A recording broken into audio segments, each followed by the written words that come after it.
ಎಲ್ಲ ಕಾಪಿ ಮಾಡಿಸಿ ಯಾರನ್ನ ಪಾಸ್ ಮಾಡಿದ್ರಲ್ಲ, ಇದ್ಯಾರು ಮಾಡ್ತಾ ಇದ್ದೀರ ಅನ್ಯಾಯ?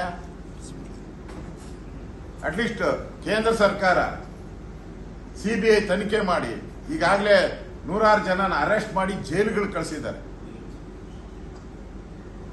ನೀವ್ಯಾರು ಮಾಡ್ತಾ ಇದ್ದೀರಾ? ಇಷ್ಟು ದಿನ ಆದ್ರೂ ಅಲ್ಲಿ ಕಾಪಿ ಆಗಿದೆ, ಅವ್ಯವಹಾರ ಆಗಿದೆ ಅಂತ ಇದುವರೆಗೂ ಯಾವ ತನಿಖೆ ಮಾಡಿದ್ದೀರಾ? ಪೊಲೀಸರೇ ಹೋಗಿಲ್ಲ ಅಲ್ಲಿ.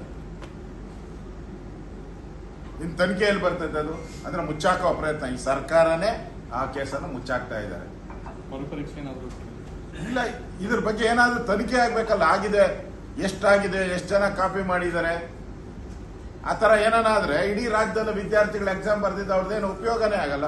ಇವರು ಪೂರ್ತಿ ಭರಪೂರ ಮಾರ್ಕ್ಸ್ ಇವರಿಗೆ ಬಂದ್ಬಿಡುತ್ತೆ. ಆಗ್ತಾ ಇರೋದು ಇಲ್ಲಿನ ಕರ್ನಾಟಕದ ಕಾಂಗ್ರೆಸ್ಸಿನ ದುರಾಡಳಿತದಿಂದ.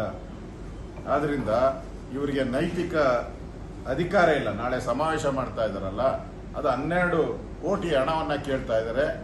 ಇದು ಅಕ್ಷಮ್ಯ ಅಪರಾಧ.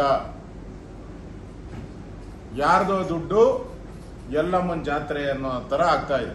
ದುಡ್ಡು ಜನಗಳದು, ಮಜಾ ಹೊಡಿತಾ ಇರೋದು ಕಾಂಗ್ರೆಸ್ ಪಾರ್ಟಿಯವರು.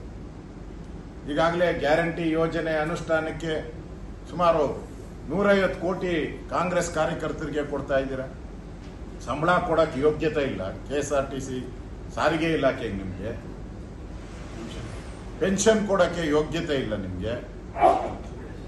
ಆದ್ರೆ ಗ್ಯಾರಂಟಿ ಯೋಜನೆಗೆ 150 ಕೋಟಿ ಪಟಾಪಟ್ ಅಂತ ಓದನೆ ಇರ್ತದೆ, ಅದು ನಿಲ್ಲೋದೇ ಇಲ್ಲ. ಈಗ ಸಮಾವೇಶಕ್ಕೆ 12 ಕೋಟಿ, ಕಳೆದ ಬಾರಿ ಸಮಾವೇಶಕ್ಕೆ 20 ಕೋಟಿ, ಮುಂದಿನ ವರ್ಷ ಸಮಾವೇಶಕ್ಕೆ 40 ಕೋಟಿ. ಯಾರ ದುಡ್ಡು?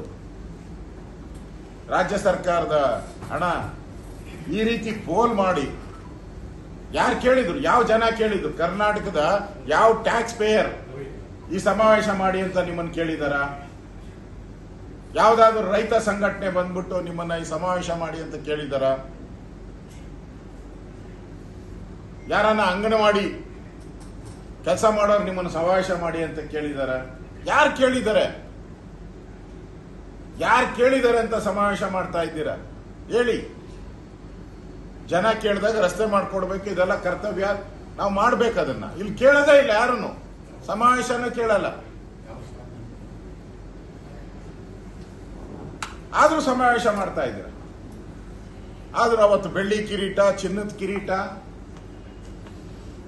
ಮಲ್ಲಿಗೆ ಹಾರಗಳು, ಯಥೇಚ್ಛವಾದಂತ ಭೋಜನ, ಅಂದ್ರೆ ಲೂಟಿ ಹೊಡೆಯಕ್ಕೋಸ್ಕರ ಸಮಾವೇಶ ಇದಷ್ಟೇ. ಅದರಿಂದ ಈ ಸಮಾವೇಶ ರೈತರ ಸಮಾಧಿ ಮೇಲೆ ಮಾಡುವಂತ ಸಮಾವೇಶ. ಈ ರೈತರ ಶಾಪದಿಂದ ಈ ಸರ್ಕಾರ ತೊಲಗಿ ಹೋಗ್ತದೆ. ಕೃಷಿ ವಿವಿಧ